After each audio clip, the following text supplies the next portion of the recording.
Hi, I'm Robert Castle. This is the next in a series of short takes on topics of importance in the realm of performance and leadership. So today's topic is on blind spots. What's a blind spot? Well, a blind spot is a trait about yourself that you're not aware of. When I use the term blind spot, I'm using an analogy to refer to the areas around your car that you just can't see when you're looking in your mirrors. They're so subtle that some drivers don't even realize they exist, and this can lead to accidents, such as when another automobile, or even worse, an 18-wheeler is in the blind spot. So, as the automobile example suggests, what you don't know can in fact hurt you. In business, having blind spots can detract from your performance and from your leadership potential. So, if you'd like to learn more about blind spots and how to recognize them, keep listening until the end of this short video. The reason why it's called a blind spot is because it's something that you're just not conscious of. You're not aware of it. You can't see it. And because you can't see it, you can't consciously make adjustments for it. Most people think of blind spots as a fault, as a weakness or a trait that's labeled as unwanted or bad. And blind spots certainly can be a fault or a negative trait, but a blind spot could also be a great strength that someone is not conscious of. Let's take the second situation first. So let's say that someone has a strength that's not recognized. Sometimes I've seen people who are incredibly talented in some area or another either hide their talent or downplay their talent, or be overly humble or undervalue their talent, or even worse, refuse to recognize the incredible talent that they have as a strength, and they assign it no value. This could result in them playing small, not putting themselves out there, staying in a role or a job or a situation that they didn't need to stay in, or not serving others using this great talent that they have because they just couldn't see that strength and they didn't leverage it. They didn't use it because it was in their blind spot. But more often than not, when people are talking about blind spots, they tend to bring up those unfortunate individuals who are not self-aware enough to be able to see some painfully obvious and annoying behavior that's extremely counterproductive and turns others off. These people may tend to become the target of eye rolls or office jokes and snide remarks behind their backs. Well, we've all had this happen to ourselves to some extent. Obviously, this lack of self-awareness has an impact on the individual, whether they realize it or not. Now, leaders can and do have blind spots as well. And because leaders have larger spans of control than individual contributors, their blind spots can have a detrimental impact over a larger number of people. Blind spots can mean the success or failure of the leader, of their team, of their entire organization, and it could have huge impacts in the personal realm as well, such as loss of friendships and important personal relationships. Also, because they're in a leadership position, a position of authority and responsibility, others may have a tendency not to communicate openly with the leader. They may tend to only tell the leader what they think the leader wants to hear. And so the leader doesn't get the feedback that would enable them to identify and work on their blind spots. So for leaders, it's critically important that they increase their self-awareness and they learn more about themselves and seek support in identifying their own blind spots. So here's some ways to help identify your blind spots. These aren't the only ways, but it's a good place to start. And I'll put links to all of this stuff down below. So one way is to have the courage to ask somebody who knows you very well. Just go to somebody, preferably multiple somebodies in different spheres of your life, personal, professional, community, family. This should be someone you trust, who's close enough to you to have observed you for a while, and just tell them, hey, I'm trying to improve my own leadership and performance and to become a better person overall. And I'd like to get some of your feedback. Would you be willing to answer some questions? And ask them, what do you see my strengths as?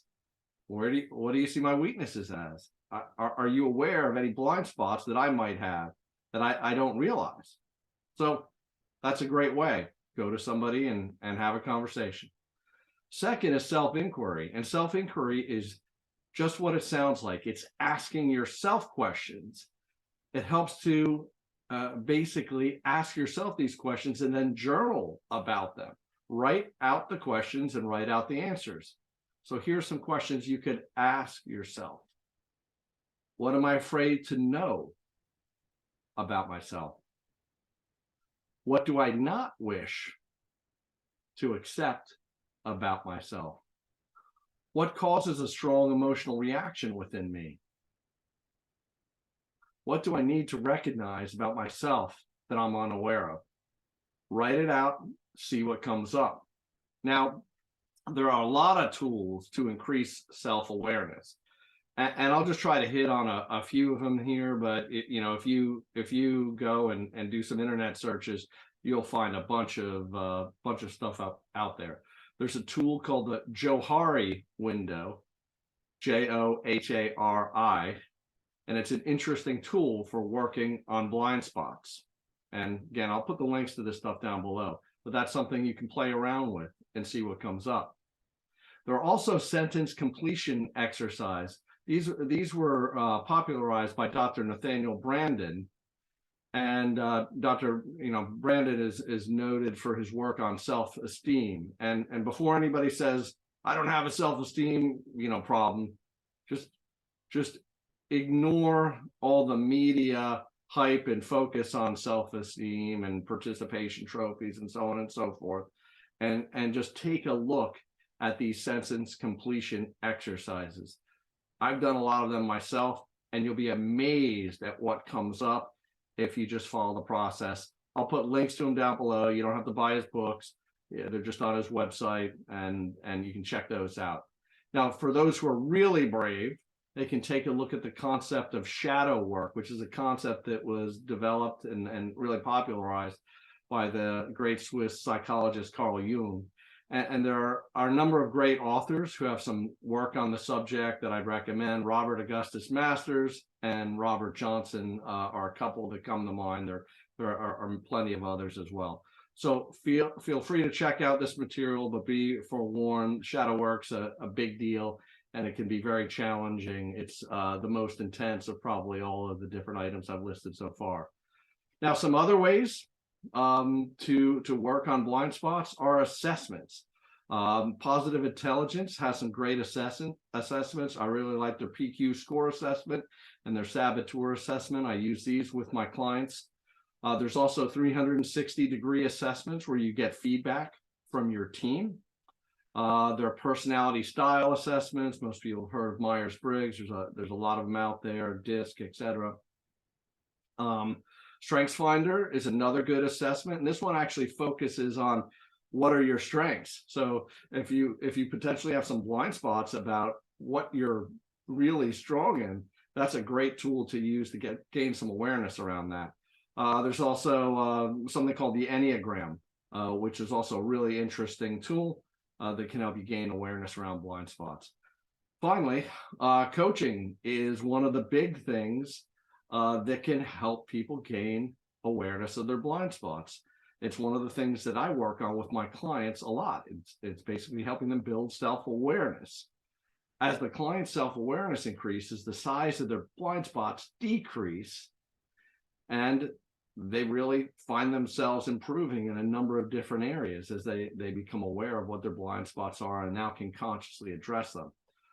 Also, when I coach individuals, I administer a number of assessments that can help the clients understand what they're not realizing about themselves, and we work those through those tools together. So again, I'll put the links to all these topics down below, and I'll leave you with a quote from psychologist Carl Jung: "Until you make the unconscious conscious, it will direct your life, and you will call it fate." Powerful quote. So that's my take on blind spots. Thank you for listening. I hope this helps. I appreciate you. If you found this worthwhile, please like and subscribe. If you have a suggestion for a future topic, contact me and I'll consider doing a short take on it sometime in the future. Till next time, take care.